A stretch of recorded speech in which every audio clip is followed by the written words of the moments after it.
સ્વાગત છે। સાબરકાંઠા જિલ્લાના હરસોલ બિસ્કોન કંપની આગળ વાવડી રોડ પર એક ટ્રકમાં અચાનક આગ લાગી। સાબરકાંઠા જિલ્લાના તલોદ તાલુકાના અલગ અલગ જગ્યાએ હમણાંથી વાહનોમાં આગ લાગવાની ઘટનાઓ બની રહી છે। એવામાં આજે હરસોલ વાવડી રોડ પર આવેલ બિસ્કોન કંપની આગળ એક ટ્રકમાં અચાનક આગ લાગતા દોડધામ મચી ગઈ હતી। આગ લાગી હોવાનું જાણ થતાં આજુબાજુના લોકો દોડી આવ્યા હતા।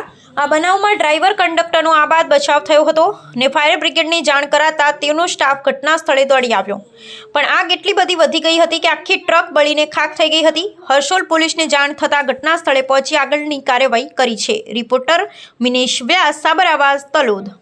નમસ્કાર, મિનેશ વ્યાસ, સાબર આવાજ, તલોદ। સાબર આવાજ ન્યૂઝના પત્રકાર તરીકે અમદાવાદના ઘોડાસર વિસ્તારના શ્રી કૌશિક રસિકલાલ ગોરને નિયુક્ત કરેલ છે।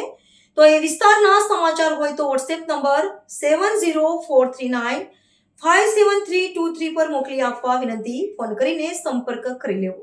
આવા ન્યૂઝ જોવા માટે સાબર આવાજ યુટ્યુબ ચેનલને સબસ્ક્રાઇબ કરો અને લાઇક કરો, જેથી હવે પછીના દરેક સમાચાર સબસ્ક્રાઇબ કરેલા હશે તેઓને નવા સમાચારની માહિતી મળી જશે।